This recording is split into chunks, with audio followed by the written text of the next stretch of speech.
তাণ্ডবের পর ইনসাফ দেখব, দেন টগর দেখব। তাণ্ডবের পর অন্য কোনো সিনেমা দেখার কোনো এখন আপাতত ইচ্ছা নেই। রায়হান রাফি ভাইয়া অনেক ভালো কাজ করতেছে, উনি ভালো ডিরেক্টর।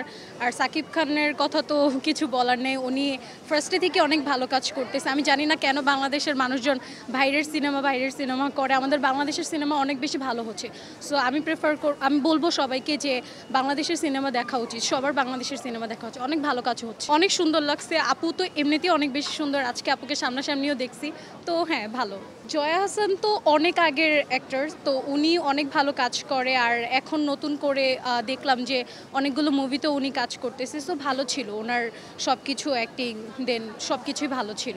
আমি মানে ওয়েট করতেছি সেকেন্ড পার্ট দেখার জন্য। ছিল আমার কাছে ছিল, কজ আমি রায়হান রাফি ভাইয়ের প্রত্যেকটা মুভি আমি দেখেছি, সো আমার কাছে ছিল। তাণ্ডবের পর অন্য কোনো সিনেমা দেখার কোনো এখন আপাতত ইচ্ছা নেই। আমি যদি পারি আমি আবারও আরেকবার তাণ্ডব দেখব। আর সাকিব খান এখন আমাদেরকে যেমন সিনেমা উপহার দিচ্ছে, ফ্যান না হয়ে কিছু করারও নেই, আমাদের মেগাস্টার বলে কথা। বাংলাদেশের সিনেমা নিয়ে যদি বলি, এখন অনেক ভালো, শুধু বাংলাদেশ বলে না, আমাদের বাংলাদেশের সিনেমা এখন বাংলাদেশের বাহিরেও অনেক নাম করতেছে।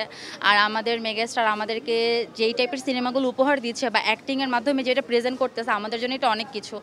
সো আগের থেকে বাংলাদেশের সিনেমার পরিবেশ অনেক ভালো, অ্যান্ড ফ্যামিলি নিয়ে দেখার মতো, ঈদের মধ্যে আনন্দ করার মতো একটা প্লেস সিনেপ্লেক্স। সো আমরা এটা প্রতি ঈদেই এনজয় করি, আর প্রতি ঈদেই আমাদের সবগুলো সিনেমায় দেখা হয়। আর শুধু সাকিব খান বলে না, সিয়াম, তারপর বুবলি, যারা যারা সিনেমা মানে ঈদে সিনেমা বের করছে সবাই, হ্যাঁ, ইভেন দো শরীফুল রাজ, তার ইনসাফও অনেক ভালো হয়েছে। সো আশা করি এভাবে আমরা প্রতি বছর নতুন নতুন কিছু পাবো, ফ্যামিলি নিয়ে এনজয় করবো, এটা আমাদের বাংলাদেশের পরিচালকদের কাছে প্রত্যাশা।